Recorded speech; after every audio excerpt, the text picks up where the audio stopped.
Hello friends, AB expert tuition point में आपका स्वागत है। हम आपके लिए NIS class 12 pol science chapter number 4 को लेके आए हैं, जिसका नाम है प्रमुख राजनीतिक सिद्धांत। ज़्यादा देरी ना करते हुए हम क्वेश्चन पे आते हैं।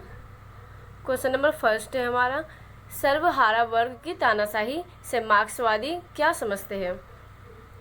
मार्क्स के अनुसार पूंजीवादी समाज में अल्पसंख्यक पूंजीपति वर्ग बहुसंख्यक श्रमिकों पर शासन करता है, जबकि श्रमिकों की तानाशाही में बहुसंख्यक श्रमिक वर्ग अल्पसंख्यक पूंजीपतियों पर शासन करेगा।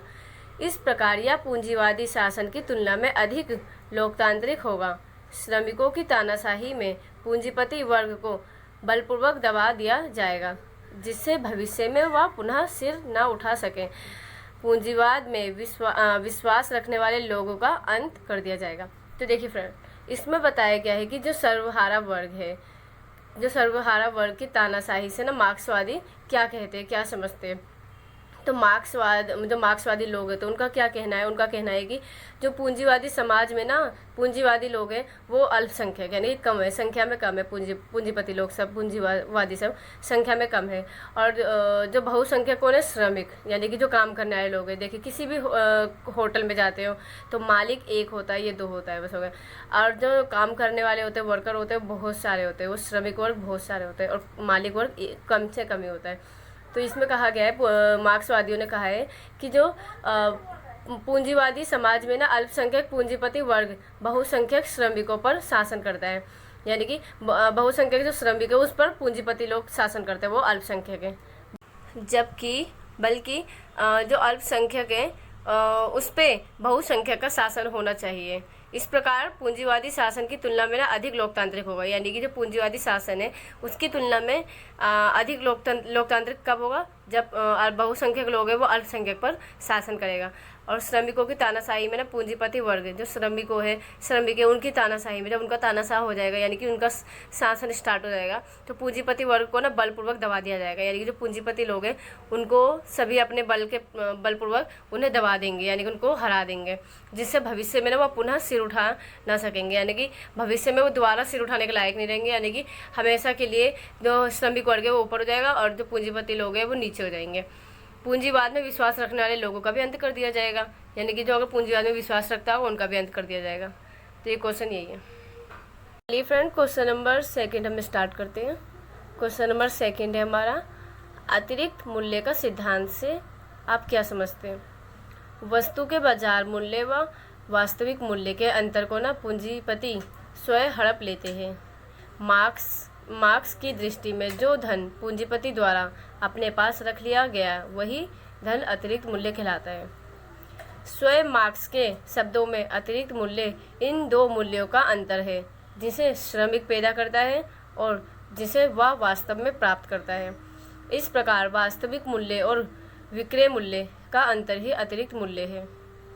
इस संबंध में मार्क्स ने लिखा है, यह वह मूल्य है जिसे पूंजीपति श्रमिकों के खून पसीने की कमाई पर पथ कर यानी कि टोल टैक्स के रूप में वसूल करता है। तो अतिरिक्त मूल्य क्या है मैं आपको बताती हूँ। जैसे कि कोई होटल है, उस होटल में ना जितने भी श्रमिक है यानी कि जितने भी काम करने वाले लोग हैं, सफाई कर्मचारी, होटल को सफाई करने वाले या होटल में किसी भी चीज़ का देख रेख करने वाले, एक वो हो गए काम करने वाले जितने भी लोग हैं। और एक हो गए मेन जो होटल के मैनेजमेंट के लिए है, यानी कि जो एंट्री के टाइम पे बैठे हुए या होटल के बारे में सिर्फ जानकारी लेते कि सब चीज़ अच्छे से हो रहा है या नहीं। ये दो व्यक्तियों के काम करना है, यानी कि जो ज़्यादातर सफाई कर्मचारी ये सब है वो ज़्यादा होंगे, जो श्रमिक है जो अपने मेहनत से कर रहे हैं वो ज़्यादा होंगे, और जो मैनेजमेंट के लिए वो सिर्फ एक दो ही होंगे। ये दोनों हो गए। अब ये दोनों जो काम कर रहे हैं ये दोनों मेहनत कर रहे हैं, इन दोनों को पैसे मिल रहा है, और सबसे ज़्यादा जो प्रॉफिट जा रहा है वो किसे जा रहा है, जो उस होटल का मालिक है। मालिक तो एक ही होगा, पूरे होटल का मालिक एक होगा, जो आराम से बैठा है, जो सिर्फ काम करवा रहा है। तो पूरा जो फ़ायदा है, प्रॉफिट है, सब उसको जा रहा है। तो जो प्रॉफिट निकल रहा है, जो प्रॉफिट जा रहा है, उसे ही अतिरिक्त मूल्य कहा गया है। यानी कि देखिए, अगर हम कोई सामान बना रहे हैं, अपने हाथों से घर पे बना रहे हैं, और उस सामान को हमने बनाने में हमें जितने रुपये लगे, मान लो कोई सामान बनाने में हमें 10 रुपये ही लगे, हमने अपनी मेहनत लगाई उसमें, और 10 रुपये का सामान हम जाके मार्केट में 20 का बेचेंगे तो हमें 10 रुपये का फ़ायदा हुआ ना, तो जो फ़ायदा निकलता है ना उसे ही अतिरिक्त मूल्य कहते हैं। तब तो आप समझ ही गए होंगे, अतिरिक्त मूल्य उसे कहा जाता है जो कोई फ़ायदा निकलता है, जो धन ना जो पूंजीपति लोग लेते हैं। यानी कि पूंजीपति कौन होते हैं? जो क्रिएट कर रहे हैं, जो सामान, यानी कि जो सामान बेच रहे हैं, और जिसका सामान है वो अपना सामान बेचा है तो वो अपने आप से ज़्यादा दाम में सामान बेचेगा, तो जो फ़ायदा उसे हो रहा है उसे ही अतिरिक्त मूल्य कहा जाता है। ठीक है, तो चलिए फ्रेंड, हम क्वेश्चन नंबर 3 पे बढ़ते हैं। क्वेश्चन नंबर 3 है हमारा, वर्ग संघर्ष से आप क्या समझते हैं? तो चलिए फ्रेंड, हम क्वेश्चन नंबर 3 पे बढ़ते हैं। क्वेश्चन नंबर 3 है हमारा, वर्ग संघर्ष से आप क्या समझते हैं? मार्क्सवादी विचार में आज तक का इतिहास विरोधी वर्गों के बीच वर्ग संघर्ष का इतिहास रहा है। वर्ग संघर्ष वर्ग समाजों की विशेषता है। वर्ग विहीन समाजों में कोई वर्ग नहीं होते हैं, क्योंकि ऐसे समाजों में कोई विरोधी वर्ग नहीं होते हैं। वर्ग समाजों में वर्ग संघर्ष मुख्यतः 3 प्रकार का होता है: आर्थिक, सैद्धांतिक, राजनीतिक। देखिए फ्रेंड, मार्क्सवादी जो विचारधारा में आज तक का जो इतिहास विरोधी वर्गों के बीच वर्ग संघर्ष रहा है, यानी कि जो मार्क्सवादी है वो कहते हैं कि जो हर समाज में ना वर्ग संघर्ष रहता ही है, क्योंकि जिस समाज में वर्ग है, वर्ग विभाजन, यानी कि वर्ग जिस समाज जो वर्ग वाला जो समाज, जिस समाज में वर्ग है उसमें वर्ग संघर्ष होता ही है। अगर जो वर्ग विहीन समाज होता है उसमें वर्ग संघर्ष नहीं होता है, क्योंकि ऐसे समाजों में ना कोई विरोधी वर्ग नहीं होते। यानी कि जिस समाज में वर्ग ही नहीं होगा, सेम एक ही वर्ग रहेगा, उसमें ज़्यादा वर्ग नहीं है, तो उसमें कोई विरोधी वर्ग है ही नहीं, तो उसमें वर्ग संघर्ष होगा ही नहीं। वर्ग समाजों में ना वर्ग संघर्ष मुख्यतः 3 प्रकार का होता है। यानी कि जो वर्ग संघर्ष होता है ना वो 3 प्रकार के होते हैं: आर्थिक, सैद्धांतिक और राजनीतिक। वर्ग संघर्ष आप समझ ही गए होंगे। और वर्ग क्या होता है पता है? जैसे कि किसी भी समाज में 2 वर्ग मान लो, अमीर गरीब, ये 2 वर्ग हो गए। या तो वर्ग अमीर गरीबी का भी हो सकता है, जेंडर के हिसाब से, यानी कि लिंग के हिसाब से भी हो सकता है, लड़की लड़के, महिला पुरुष, इन 2 वर्गों में वर्ग संघर्ष होता है। और अमीर गरीब या तो अलग अलग जाति के वर्ग होते हैं, अलग अलग जाति में जो वर्ग बटे होते हैं वो हो गए, धर्म में, ये सब वर्ग, इन सब की वजह से वर्ग संघर्ष होता है। अगर किसी भी समाज में कोई वर्ग ही नहीं है, सब समान है, सब इक्वल है, तो उसमें वर्ग संघर्ष नहीं होता। तो चलिए फ्रेंड, क्वेश्चन नंबर 4 पे बढ़ते हैं। क्वेश्चन नंबर 4 है हमारा, उदारवाद की अवधारणा का वर्णन करें। उदारवाद वह विचारधारा है जिसके अंतर्गत मनुष्य को विवेकशील प्राणी मानते हुए सामाजिक संस्थाओं को मनुष्य की सूझबूझ और सामाजिक प्रयास का परिणाम समझा जाता है। जॉन लॉक को उदारवाद के जनक माना जाता है। उदारतावाद व्यक्तिगत स्वतंत्रता के समर्थक का राजनीतिक दर्शन है। वर्तमान विश्व में यह अत्यंत प्रतिष्ठित धारणा है। पूरे इतिहास में अनेकों दार्शनिकों ने इसे बहुत महत्व एवं मान दिया है। तो इसमें बात की गई है उदारवाद की।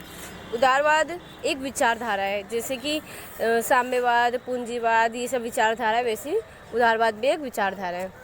अब बात करते हैं कि उदारवाद में क्या क्या, मतलब उदारवाद के अंतर्गत किन किन बातों का ध्यान रखा जाता है। तो उदारवाद बिल्कुल पूंजीवाद की तरह ही है। उदारवाद में किसी एक व्यक्ति को महत्व दिया जाता है। जो उद्योगों पर नियंत्रण किसका होता है? किसी एक व्यक्ति का, किसी पूंजीपति व्यक्ति का। वैसे उदारवाद में भी होता है और वैसे पूंजीवाद में भी होता है। और जैसे कि साम्यवाद में होता है कि सरकार का नियंत्रण होता है, इसमें व्यक्ति का नियंत्रण होता है। उदारवाद में जो व्यक्ति होता है ना वो स्वतंत्र प्राणी होता है, यानी कि जो व्यक्ति होता है वो खुले रूप से अपने फैसले लेता है, वो स्वतंत्र है और स्वतंत्र रूप से कोई भी फैसले ले सकता है, कोई भी फैसले लेने में सक्षम है। इसे कहते हैं उदारवाद। तो चलिए फ्रेंड, हम क्वेश्चन नंबर 5 पे बढ़ते हैं। क्वेश्चन नंबर 5 है हमारा, गांधीवाद से क्या तात्पर्य है? गांधीवाद से आपका क्या तात्पर्य है, हमें ये बताना है। आंसर है, महात्मा गांधी के आदर्शों, विश्वासों एवं दर्शन से अद्भुत विचारों के संग्रह को ना गांधीवाद कहा गया है। यानी कि तो महात्मा गांधी के आदर्श है, यानी कि उनकी कही हुई बातें, विश्वास यानी कि महात्मा गांधी पर विश्वास रखने वाले लोग, यानी कि उनकी बातों पर विश्वास रखने वाले लोग, एवं दर्शन यानी कि महात्मा गांधी के जो भी सिद्धांत हैं, उनकी जो भी कही हुई बातें, सिद्धांत, उन अद्भुत विचारों के संग्रह को, इन सब के संग्रह को ना, इन सब विचारों के संग्रह को इकट्ठा, मतलब इन सब के संग्रह को ना गांधीवाद कहा गया है। यानी कि समझ गए ना फ्रेंड, जो महात्मा गांधी पर विश्वास रखते हैं, महात्मा गांधी की कही हुई बातों पर चलते हैं, उन्हें गांधीवादी लोग कहते हैं। महात्मा गांधी भारतीय स्वतंत्रता संग्राम के सबसे बड़े राजनीतिक एवं आध्यात्मिक नेताओं में से थे। यानी कि महात्मा गांधी कौन थे? भारतीय स्वतंत्रता संग्राम में से, यानी कि जो हमारे भारत के जो स्वतंत्रता संग्राम है, जितने भी हमें स्वतंत्रता संग्राम है, हमारे जो स्वतंत्र भारत के टाइम पे, जब भारत स्वतंत्र होने वाला था उस टाइम पे जो भी नेता थे हमारे स्वतंत्रता में हम भागीदारी दिया उन्होंने, उनमें से एक है गांधी जी, महात्मा गांधी। गांधीवाद के बुनियादी तत्वों में से सत्य सर्वोपरि है। यानी कि जो गांधीवाद है ना, उसमें से जितनी भी उनकी बुनियादी तत्व है उनमें से जो सत्य है ना, सत्य में सही, सच्चाई, सत्य वो सर्वोपरि, यानी कि सत्य ही सब चीज़ें।